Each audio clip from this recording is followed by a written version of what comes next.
मोदी को कोसते कोसते अब इस मोड़ पे आ गए हैं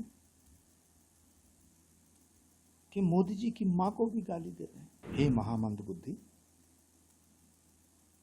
अब तुम 55 साल के हो गए, दुश्मन की मां भी सामने आ जाए उसको भी प्रणाम किया जाता है। आपकी दादी की आत्मा रो रही होगी आज। मुझे लगता है इसीलिए वो चाहती थी कि राजनीति में प्रियंका गांधी आए। और देखिए, बांग्लादेश में भी बहुत हिंदू थे। पाकिस्तान और हिंदुस्तान का जब बंटवारा हुआ तो 1947 में पाकिस्तान में भी बहुत हिंदू थे।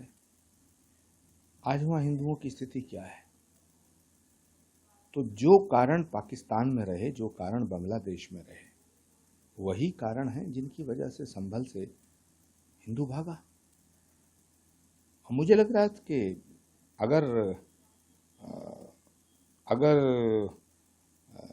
आंख नहीं खुली, देश के लोगों की आंखें नहीं खुली, तो ये पूरा देश ही संभल बन जाएगा। इसमें मुसलमानों का क्या दोष है? इसमें तो हिंदुओं का गुनाह है। आंख तो हिंदुओं ने बंद कर रखी है। संभल में आज जीना दुश्वार है, वहाँ मंदिर बनाना भी दुश्वार था। श्री कल्की धाम का निर्माण हो, ऐसा हम चाहते थे। श्री कल्की धाम के निर्माण की जब हमने घोषणा करी तो उस पर पाबंदी लगाई गई। वो तो भला हो भारत के प्रधानमंत्री जी का, जिन्होंने आकर श्री कल्की धाम का शिलान्यास किया। लेकिन अगर हिंदू ना जागा, हिंदुओं की आंखें नहीं खुली, तो ये सारा देश ही संभल बन जाएगा। एक संभल का विषय नहीं है। हेमंत विश्व शर्मा वहां चिल्ला रहे हैं। जिन लोगों की आंखें खुल गई हैं वो बोल रहे हैं, लेकिन कुछ लोग हैं जो आंख बंद किए बैठे हैं। देखिए, मोदी को कोसते कोसते अब इस मोड़ पे आ गए हैं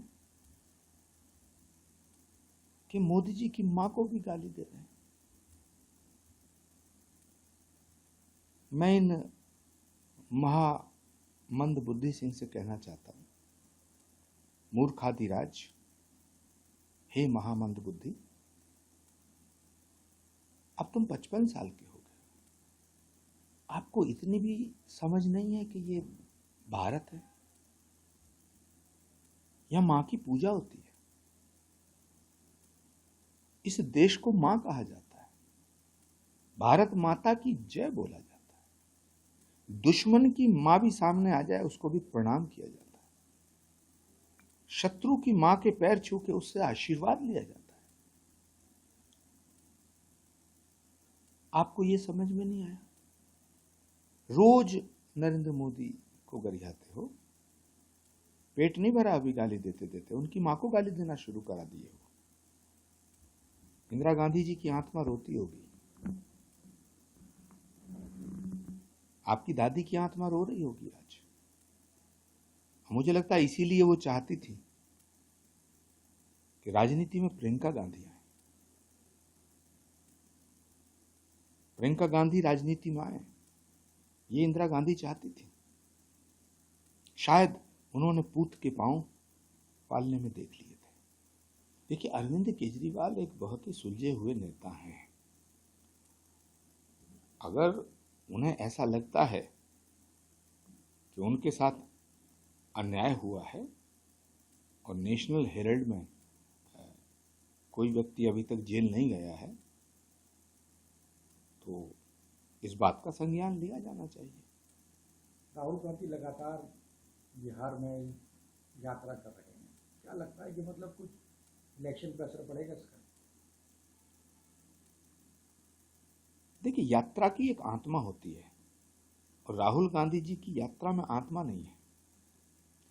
बिहार में जिन लोगों को वो बुला रहे हैं वो तो सब वो हैं जो बिहारियों को गाली देते थे।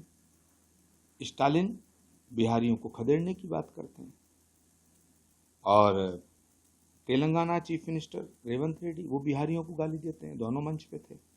अब राज ठाकरे को और बुला ले राहुल जी, तो राहुल गांधी जी राज ठाकरे को बुला के बिहारियों को गाली दिलवाएं। तो मुझे मुझे लगता है ये जो यात्रा है इसमें आत्मा नहीं है, और बिना आत्मा के शरीर शव हो जाता है। तो इस यात्रा का कोई प्रभाव बिहार की राजनीति पे पड़ने वाला